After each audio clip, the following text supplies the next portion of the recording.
ఈ బతుకమ్మ వచ్చినప్పటి నుంచి కంటిన్యూస్ గా ప్రయాణంలో ఉన్నాం. కానీ అదృష్టం ఏంటంటే తెలంగాణ ప్రజలు ఎక్కడికి పోయినా చింతమడక నుంచి మొదలు పెడితే లండన్ దాకా ప్రతి ప్రయాణంలో ప్రతి చోట కూడా ఆదరించి ఆశీర్వదించి మరి వేలాది సంఖ్యగా హాజరైనటువంటి మా ఆడబిడ్డలందరికీ కూడా ధన్యవాదాలు తెలియజేస్తా ఉన్నాను.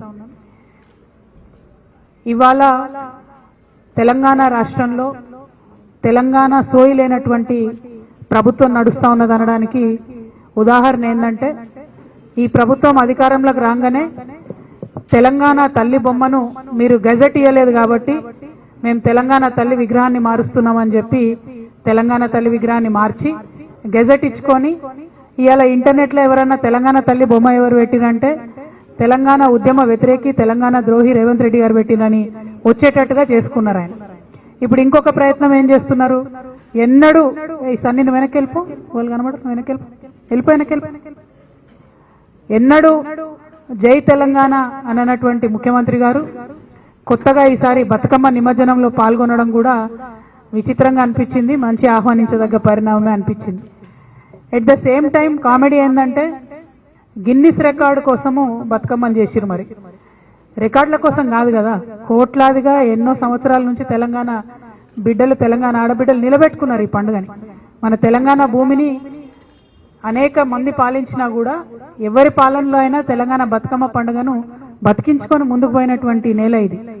ఎప్పుడు మేము రికార్డులు అనుకోలే, ఎందుకంటే ఇప్పుడు కాదు ఉమ్మడి ఆంధ్రప్రదేశ్లోనే కోటి బతుకమ్మల జాతర అని చేసి బొడ్డెమ్మ నుంచి మొదలు పెడితే బతుకమ్మ వరకు 28 రోజులు కోటి బతుకమ్మలు తెలంగాణ అంతా చేసినాం. కానీ గిన్నిస్ రికార్డు కోసం చేయలే, తెలంగాణ రాష్ట్రం రావాలని చేసినాం. ఇప్పుడు కూడా ప్రభుత్వం ఆ పంతాలో ఆలోచించుంటే బాగుండేది, బతుకమ్మకు బతుకమ్మ చీరలు ఇచ్చుంటే బాగుండేది, మహిళలకు ఏదన్నా లాభం జరిగేటటువంటి పని చేసుకుంటే బాగుండేది. కానీ రికార్డు రావాలి, ఆ రికార్డులు ఎవరు చేసిండ్రు బతుకమ్మ అంటే గిన్నిస్ రికార్డులో రేవంత్ రెడ్డి గారు ప్రభుత్వం చేసిందని రావాలనే ఒక విచిత్రమైన వింత పోకడతోని ఈ రాష్ట్రంలో పరిపాలన జరగడం చాలా దురదృష్టకరం. మొదటి నుండి తెలంగాణ సంస్కృతిని నిలబెట్టుకోవాలని పోరాటం చేసిన సంస్థ, ఆరాటపడ్డ సంస్థ తెలంగాణ జాగృతి. కాబట్టి మరి ఏదైతే కేవలం 10,000 మందితో బతుకమ్మ రికార్డు చేసి ఒక రకంగా తెలంగాణ మహిళలను అవమానించారని మేము భావిస్తా ఉన్నాం. కాబట్టి వచ్చే సంవత్సరం తెలంగాణ జాగృతి ఆధ్వర్యంలో 1,00,000 మంది మహిళలతోని మేము బతుకమ్మ సంబరాలు చేసి గిన్నిస్ రికార్డు ఎక్కించి ఖచ్చితంగా బతుకమ్మ పండుగ అంటే తెలంగాణ ఆడబిడ్డల పండుగ అనేటటువంటి విషయాన్ని నిరూపిస్తాం. ప్రభుత్వం మా మరుసటి సంవత్సరం మాకు పోటీ వస్తే దాన్ని కూడా బ్రేక్ చేసినట్టు మళ్ళీ చేస్తాం. అల్టిమేట్ గా మా ఆలోచన ఏంటంటే తెలంగాణ తల్లి బొమ్మ ఎవరు పెట్టిరంటే తెలంగాణ ప్రజలు పెట్టిరన్నట్టు రావాలి, కానీ రేవంత్ రెడ్డి గారు పెట్టినని వచ్చే విధంగా వారు ఏదైతే ఈ కుట్రలు చేస్తా ఉన్నారో వాటిని ఖచ్చితంగా ఎదుర్కోవడానికే ఈ ప్రయత్నం చేస్తాం. వచ్చే సంవత్సరం 1,00,000 మంది మహిళలతోని తెలంగాణ జాగృతి ఆధ్వర్యంలో ఖచ్చితంగా హైదరాబాద్ నగరంలో చేసి చూపిస్తామని సందర్భంగా ప్రజలందరికీ కూడా తెలియజేస్తా ఉన్నాం. అదేవిధంగా మరి మీ అందరికీ తెలుసు, బీసీ రిజర్వేషన్ల కోసం తెలంగాణ జాగృతి అగ్రభాగాన నిలబడి పోరాటం చేస్తున్న విషయం మీ అందరికీ తెలుసు. అందరం కొట్లాడినాం, అందరం ఆరాటపడ్డాం. బీసీ కుల గణన జరిగినప్పుడే మేము చెప్పినాం, ఈ లెక్క తప్పుల తడక, మీ లెక్క కరెక్ట్ అయితే గ్రామ పంచాయతీల వారీగా డీటెయిల్స్ పెట్టమని ఆనాడే చెప్పినాం. ఆనాడు ఇంకో మాట కూడా చెప్పినాం, మీరు డీటెయిల్స్ పెట్టండి, దాంతోపాటు భూసాని కమిషన్ రిపోర్ట్ను అసెంబ్లీలో పెట్టండి, అసెంబ్లీలో డీటెయిల్స్ ఇవ్వండి, ఒక శాంక్టిటీ ఇవ్వండి మీరు చేసినటువంటి ఈ జనగణనకు, లేకపోతే కోర్టులో ఇబ్బందులు అవుతాయని ఆనాడే చెప్పినాం. అయినా ప్రభుత్వం వినలేదు. ఆనాడు ఇంకో మాట కూడా చెప్పినాం, ఒక్కటి కాదు మీరు 3 బిల్లులు పెట్టాలి, లేకపోతే ఎవరు కోర్టుకు పోయినా అన్నిటికీ ఇబ్బంది వస్తుందంటే అది కొంత విని మీరు 2 బిల్లులు పెట్టినారు. అందుకే ఇవాళ ఏ ఇబ్బంది వచ్చినా కేవలం రాజకీయపరమైనటువంటి జీవోకే ఇబ్బంది వస్తుంది తప్పితే విద్యా ఉద్యోగాల విషయంలో ఇబ్బంది రాదు. అదొకటి సంతోషించదగ్గ పరిణామం. అయితే ఇప్పుడు తెలంగాణ బీసీ బిడ్డలు నేను కోరేది ఏంటంటే 42% కాంగ్రెస్ గవర్నమెంట్ జీవో ఇచ్చిన తెల్లారే ఇస్తదనే వార్త రాగానే మళ్ళా కాంగ్రెస్ పార్టీ నాయకులే కేసు వేయించారు. అది నేను కాదు, ఇంటర్నెట్ అంతా కోడై కూస్తున్నది. అనేక రకమైన సాక్ష్యాధారాలతో అనేక మంది కేసు వేసిన వ్యక్తులు రేవంత్ రెడ్డి గారి దగ్గర మనుషులని కూడా చెప్తున్నటువంటి సందర్భం కనబడుతున్నది. ఎట్ ద సేమ్ టైం వీళ్ళేమో వీళ్ళు ఇచ్చిన జీవోనే వీళ్ళు కేసులు వేస్తారు. బీజేపీ పార్టీ ఏమో ఏదైతే పరిష్కారం చేయాలో ఏదైతే గవర్నర్ దగ్గర బిల్లు పాస్ చేయాలనో, ఆర్డినెన్స్ పాస్ చేయాలనో, ఏదైతే రాష్ట్రపతి దగ్గర బిల్లు పాస్ చేయాలనో ఆ పని చేయకుండా ప్రజాస్వామ్యాన్ని అపహాస్యం చేసేటట్టుగా నిన్న ఈటెల రాజేందర్ గారు కూర్చొని ఏం మాట్లాడతారు? మీరు ఎన్నికలకు పోకండి, డబ్బులు ఖర్చు పెట్టుకోకండి, ఎన్నికల రిజల్ట్స్ వస్తే కూడా మేము క్యాన్సిల్ చేపిస్తామని చెప్తాడు. ఈటెల రాజేందర్ బీజేపీ పార్టీ ఏమన్నా కోట అండి? జడ్జిల వీళ్ళేమన్నా? అంటే వీళ్ళ ఉద్దేశం ఏంటి? మంచి ఉద్దేశం అయితే కాదన్న విషయం ప్రజలకు అర్థమవుతుంది. ఇవాళ ఎన్నికలు జరిగితేనట వీళ్ళు పోయి కోట్ల క్యాన్సిల్ చేపిస్తారట. అసలు బిల్లు ఇవ్వాల్సిందే మీరు కదా, రిజర్వేషన్ ఇవ్వాల్సిందే మీరు కదా. ఎంత ద్రోహపూరితమైన మాటలు మాట్లాడుతున్నారు, ఎంత మోసపూరితమైన మాటలు మాట్లాడుతున్నారు. ఇవాళ ఈటెల రాజేంద్ర అన్న గారిని భారతీయ జనతా పార్టీ నేను డైరెక్ట్ గా ఒకటి అడుగుతా ఉన్నా, ఇదేనా మీ పార్టీ వైఖరి? ఇదేనా బీసీల పట్ల మీకున్న చిత్తశుద్ధి? ఇది మీ అఫీషియల్ స్టాండా? మీ అధ్యక్షుడు చెప్పిండా? మీ అధ్యక్షుడేమో జీవన్ స్వాగతిస్తున్నా అంటాడు, ఈటెల రాజేంద్ర గారేమో బయటకు వచ్చి, ఆయన మెంబర్ ఆఫ్ పార్లమెంట్, ఆయన బయటకు వచ్చేమో ఏం మాటలు అవి? ఒక ఉద్యమకారుడు, బీసీ బిడ్డ, మీకు ఎంత బాధ్యత ఉండాలి? ఎట్లా మాట్లాడతారు మీరు అట్లా? ఈటెల రాజేంద్ర అన్న గారు తక్షణమే క్లారిఫికేషన్ ఇవ్వాలి. అంటే ఇది ఏం కుట్ర? ఒక పక్క కాంగ్రెస్ పార్టీ ఏమో జీవో ఇస్తుంది, ఇంకో పక్క జీవోను అడ్డుకోవడానికి వాళ్ళే కోర్టుకు పోతారు, ఇంకొక పక్క ఎలక్షన్ వస్తుంది అనేటటువంటి సంబరంలో కనీసం చాలా చోట్ల బీసీలకు అవకాశం వస్తుందని అనుకుంటుంటే మీరు ఎన్నికలకు పోకండి, మీరు ఖర్చు పెట్టుకోకండి, మేము కోర్టుకు పోతామని చెప్తారా? మీరు ఏం పార్టీ మీది? మీరు కేంద్ర ప్రభుత్వంలో పరిపాలన ఉన్నారు, ఎట్లా మాట్లాడతారు? కోర్టులకు, జడ్జిలకు మీరు ఎట్లా ఇస్తారు ఆర్డరు? ముందే మీరు ఎట్లా చెప్తారు ఈ విషయం? ఈ మోసాన్ని దయచేసి తెలంగాణ బీసీ బిడ్డలు గుర్తించాలని నేను కోరుతా ఉన్నాను. ఇది చాలా దారుణం. బీజేపీ పార్టీలో ఇంకెవరన్నా మాట్లాడితే అర్థం చేసుకోవచ్చు. ఈటెల రాజేంద్ర అన్న ఒక ఉద్యమాల నుంచి వచ్చిన బిడ్డ, ఆయన ఎట్లా మాట్లాడతాడు ఇట్లా? You are an MP in a ruling party. How can you dictate what the court is going to say? How can you say we will go to the court after the elections and elections will be cancelled just like Maharashtra? So did you influence Maharashtra decision also? What are you saying, Mr. Etal Rajendra Garu? I am questioning you today. You are a member of parliament. Is this a joke? The fight that we are doing on the street for the OBC community of Telangana, does this look like a joke to you? Is this a joke for BJP party? స్పష్టంగా జవాబు ఇవ్వాలి, ఈరోజు answer చేయాలి. మోసం చేసి కాలమెల్ల తీస్తామంటే కాదు. అరే మాట్లాడడానికన్నా నియత ఉండాలి కదన్నా. గవర్నర్ దగ్గర పెండింగ్ ఉంది ఆర్డినెన్స్, మాట్లాడరాదా మీకు? ఇక్కడ ఉన్న 8 మంది పార్లమెంట్ మెంబర్లు పోయి కాలు పట్టుకోండి మీ మోడీ గారి, అన్న మా తెలంగాణ వాళ్ళకు రిజర్వేషన్ కావాలి ఇవ్వండి అని అడగండి. అది అడగ చేత కాదు, ఉల్టా ఏమంటారు?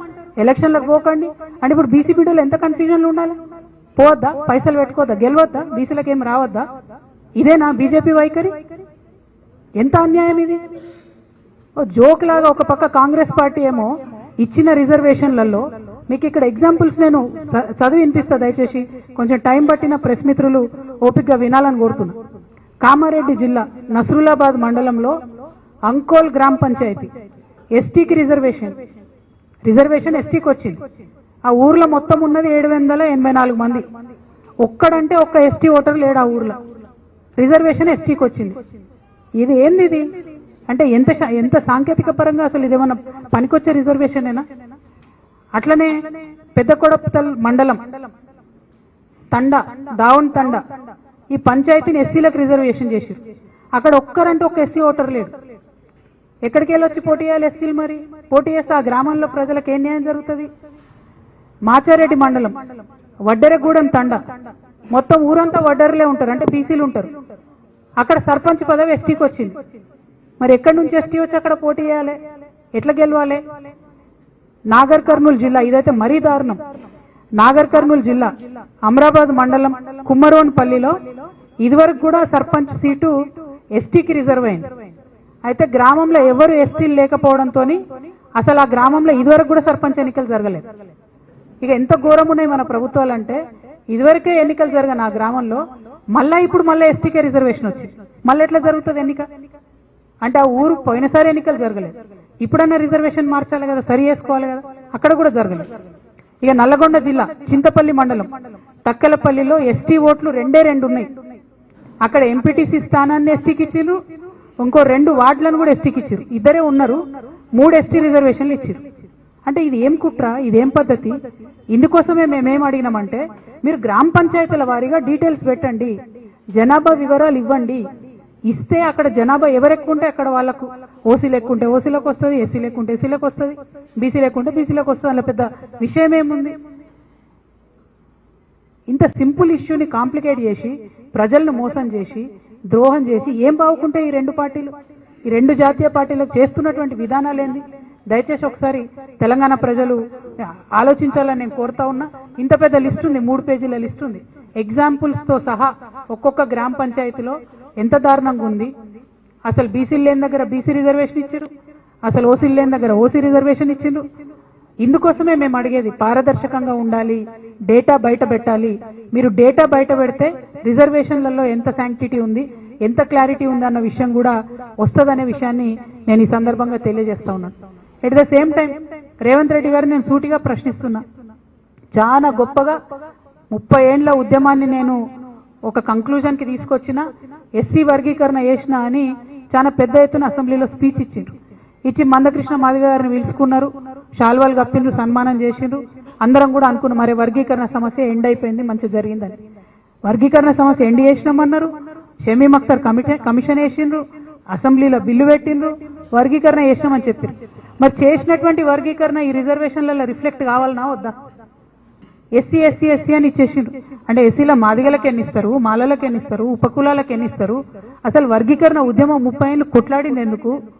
అంతమంది బిడ్డలు ఆ వర్గీకరణ ఉద్యమం కోసం చనిపోయిన మాదిగ బిడ్డలేంది? వాళ్ళ త్యాగాలకు అర్థమేమన్నా ఉందా?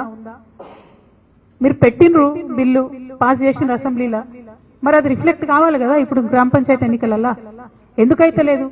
అట్లా కానప్పుడు మీరు బిల్లు పాస్ చేసి ఏం లాభం? బిల్లు పాస్ కానటువంటి బీసీ దానికేమో మీరు రిజర్వేషన్ ఇస్తున్నామని మోసం చేస్తారు. ఆల్రెడీ బిల్లు పాస్ అయిన ఎస్సీ వర్గీకరణేమో అసలు ఎస్టీ రిజర్వేషన్ జాబితాలో ఎక్కడ ఉండనే ఉండదు. ఇక మిగతా మీరు అరకొరగా చేసినాయని తప్పుల తడగ్గా ఉన్నది. ఇట్లాంటప్పుడు ఎన్నికలు ముందుకు వెళ్ళడం ఎట్లా? న్యాయం జరుగుతుందా?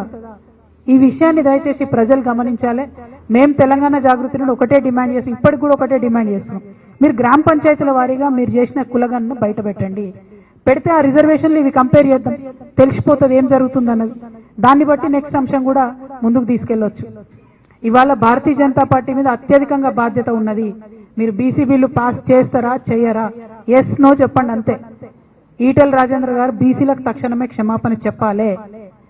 ఏం మాట్లాడుతున్నారు మీరు? బీజేపీ పార్టీ క్షమాపణ చెప్పాల్సిందే. అది చాలా దారుణం. ఒక బీసీ బిడ్డగా, ఒక ఉద్యమ బిడ్డగా మీరు బీసీల పక్షాన నిలబడాలి. అవసరమైతే బీజేపీ పార్టీలో కొట్లాడండి రాజేంద్ర అన్న, మీరు కొట్లాడన్న రిజర్వేషన్ తీసుకురండి. అంతేగాని మీరు బీసీలనే కన్ఫ్యూజ్ చేసేటట్టు పోటీయే చేయకండి, డబ్బులు వేస్ట్ చేసుకోకండి అంటే ఇది కరెక్ట్ కాదు. ఒక ఎంపీగా ఉన్నారు, మీరు గెలిచిండ్రు, మీరు ఒక ఫైటర్. అనేకమైన విషయాలకు మీరు అగెన్స్ట్ గా నిలబడి కొట్లాడిండ్రు. మీ మీద ఉన్నటువంటి గౌరవాన్ని దయచేసి తగ్గించుకోవద్దని చెప్పి ఈ సందర్భంగా నేను భారతీయ జనతా పార్టీని కోరుతూ, మరి ఈటెల రాజేంద్ర అన్న క్లారిఫికేషన్ ఇవ్వాలి. ప్రభుత్వం ఎస్సీ వర్గీకరణ విషయం మీద స్పష్టత ఇవ్వాలి. తప్పుల తడకగా ఉన్నటువంటి రిజర్వేషన్ల గురించి మాట్లాడాలి. అదేవిధంగా తెలంగాణ వాదులు, తెలంగాణ ఆడబిడ్డలు అందరూ కూడా వచ్చే సంవత్సరం మనం ఈ ప్రభుత్వం చేసినటువంటి రికార్డుని 10 రికార్డుతోని బద్దలు కొట్టడానికి ఆడబిడ్డలు, తెలంగాణ జాగృతి నాయకులందరూ కూడా సమాయత్తం కావాలని చెప్పి మీ అందరినీ కూడా కోరుతూ నేను సెలవు తీసుకుంటున్నాను. Thank you. జై తెలంగాణ, జై జాగృతి, జై తెలంగాణ.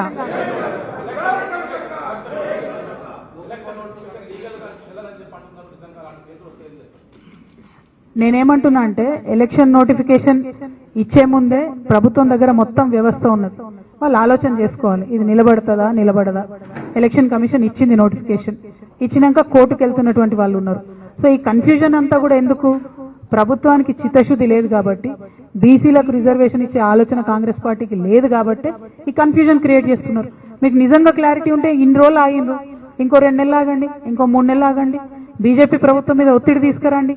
క్లియర్ గా ఆర్డినెన్స్ నో లేకపోతే రాష్ట్రపతి దగ్గర ఉన్నదో పాస్ చేపియండి. చేపించిన తర్వాత మీరు ముందుకెళ్ళొచ్చు కదా. ఇప్పుడు అర్జెంట్ గా ఎలక్షన్ పెట్టి ఇంత కన్ఫ్యూజన్ చేసుడు ఎందుకు? అంటే ఈ రిజర్వేషన్లు ఇచ్చిన పట్టిక మొత్తం కూడా డెఫినెట్ గా ఇందులో కాంగ్రెస్ పార్టీ కుట్ర ఉన్నది. వాళ్ళకి ఎక్కడ అడ్వాంటేజ్ ఉంటే, ఏ కమ్యూనిటీకి ఇస్తే బెనిఫిట్ అనుకుంటే వాళ్ళు అట్లా ఇచ్చుకున్నారు. ఎందుకంటున్నాం మీ మాట, ఈ విమర్శ ఎందుకు చేస్తున్నాం? ఎందుకంటే మీరు డేటా బయటికి వెళ్ళలేదు కాబట్టి చేస్తా ఉన్నాం. డేటా మీరు బయట పెట్టుంటే మిమ్మల్ని అనే అవకాశం మాకుండదు, ప్రజలకు ఉండదు, ఎవరికి ఉండదు. ఆ పారదర్శకత ఉండాలని చెప్పి మేము డిమాండ్ చేస్తా ఉన్నాం.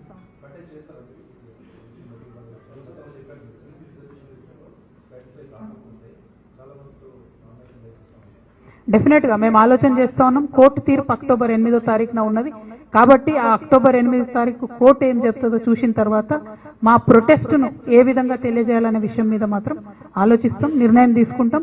ఊరుకోము, చూస్తూ ఊరుకోము. బీసీ బిడ్డలకు అన్యాయం జరుగుతుంటే 8వ రోజు కోర్టు తీర్పున తర్వాత మా ఉద్యమ కార్యాచరణ ఏందన్నది రాష్ట్రంలో ఉండే ఇతర బీసీ సంఘాలందరితో కూడా మాట్లాడిన తర్వాత ప్రకటన చేస్తాం.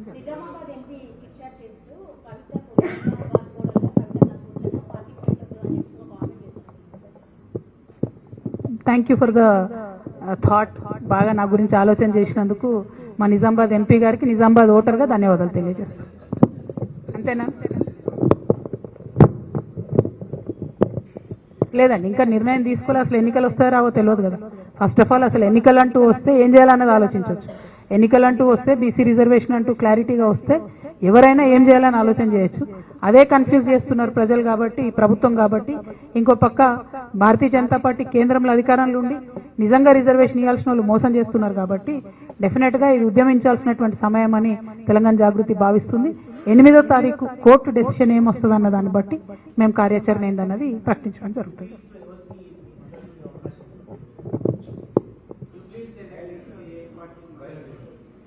అది అన్ఫార్చునేట్లీ వచ్చిన ఒక ఎన్నిక. దానిలో గెలుపు ఓటంల ద్వారా రాష్ట్ర ప్రజలకు ఏం ఫరక్ పడుతుంది అన్నది నాకు తెలియదు. ఫస్ట్ ఆఫ్ ఆల్ మా మెయిన్ ఫోకస్ ఏంది అంటే బీసీ రిజర్వేషన్ లోకల్ బాడీస్ లో ఖచ్చితంగా బీసీలకు రిజర్వేషన్ రావాలని. ఇవాళ ఇక్కడ రిజర్వేషన్ వస్తే ఇంకా 3 నుంచి 4 సంవత్సరాలు ఉంది జనరల్ ఎలక్షన్స్ కి. అంత లోపల చట్టసభల్లో బీసీలకు రిజర్వేషన్ సాధించుకోవాలనేటటువంటి అంశాల మీద మేము పోరాటం చేయదలుచుకున్నాం కాబట్టి దాని మీద ఎక్కువ దృష్టి పెడతాం.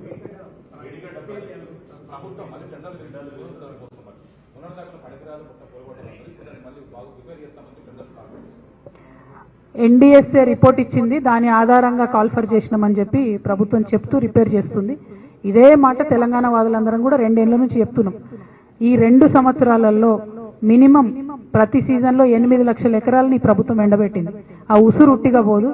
ఇప్పటికి కూడా రైతులకు సరిగా యూరియా ఇవ్వకుండా, నీళ్లు ఇవ్వకుండా రాచి రంపాన పెడుతుంది కాంగ్రెస్ ప్రభుత్వం. ఇప్పటికన్నా జ్ఞానోదయం అయ్యి మరి మొత్తంగా కాళేశ్వరం అనేటటువంటిది అది ప్రజల ఆస్తి, దాన్ని వాడుకోవాలని నిర్ణయం చేసుకున్నారు. దాన్ని రిపేర్ చేయాలని నిర్ణయం చేసుకోవడం అన్నది మంచిదే, మంచిగా రిపేర్ చేయాలి. దీనిలో పాలిటిక్స్ చేయొద్దు, రాజకీయ విమర్శలు చేయకుండా రైతులకు న్యాయం జరిగే విధంగా ప్రభుత్వం చర్యలు తీసుకోవాలని కోరుకుంటున్నాం. అది తెలియదు నాకు, టెక్నికల్ డీటెయిల్స్ మాట్లాడాలి. ఎందుకంటే ఇదివరకు ఎల్ఎన్టీ సంస్థ మా టైం పీరియడ్ అయిపోయింది, ఉచితంగా రిపేర్ చేసేది అని చెప్పినట్టుగా నాకు గుర్తుంది. But I have to look in to it in to detail. Thank you.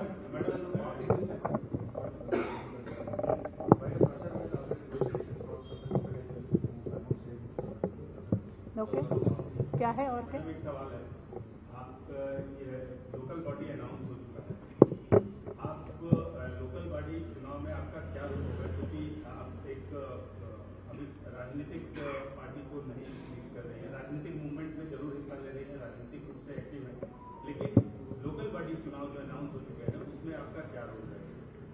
देखिए, दोनों भी सेम सवाल है. मेरा तेलंगाना के जनता से भी यही रिक्वेस्ट है कि आज जो लोकल बॉडी का नोटिफिकेशन आया इसके ऊपर एक गंभीरता के साथ किसी का सोच नहीं है. ना कांग्रेस पार्टी सोच रही है, ना बीजेपी पार्टी सोच रही है. यहाँ जो बीसी रिजर्वेशन का इश्यू है, जो मुद्दा हमने उठाया है, उसके ऊपर सीरियसनेस से जब ये 2 पार्टी सोचेंगे उसके बाद ये इलेक्शन का क्लैरिटी आएगा. क्योंकि इलेक्शन का एक तरफ नोटिफिकेशन आया, दूसरे तरफ अदालत में ये खुद ये पार्टी केस डला रही है.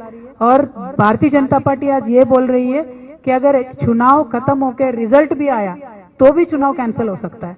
तो एक तरीके से ये तो ब्लैकमेल हो गया भारतीय जनता पार्टी का, जो तेलंगाना आवाम के साथ ये कर रहे हैं.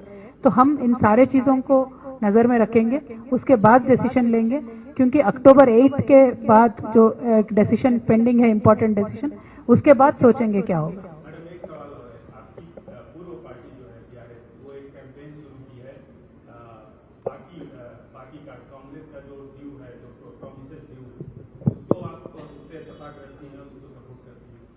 बीआरएस से मेरा कोई लेना देना नहीं है भाई. तो बीआरएस पार्टी पॉलिटिकल पार्टी है, वो अपना प्रोग्राम कर रहे हैं, करने दो, अच्छी बात है. अपने अपने तरीके से लोग उठाते हैं ना. तो बीआरएस पार्टी का जो तरीका है वो लीड कर रहे हैं. और मैं ये चाहती हूँ बीआरएस पार्टी बीसी इश्यू को भी बहुत सीरियसली उठाए. अगर वो बीसी इश्यू सीरियसली उठाएंगे तो अच्छा रहेगा, आवाम के लिए फायदा भी होगा. तो बस उनकी मर्जी है, कांग्रेस के खिलाफ अभी काम कर रहे हैं। इतने ही सीरियसनेस से बीसी के मुद्दे के ऊपर भी काम करना चाहिए। Thank you. जय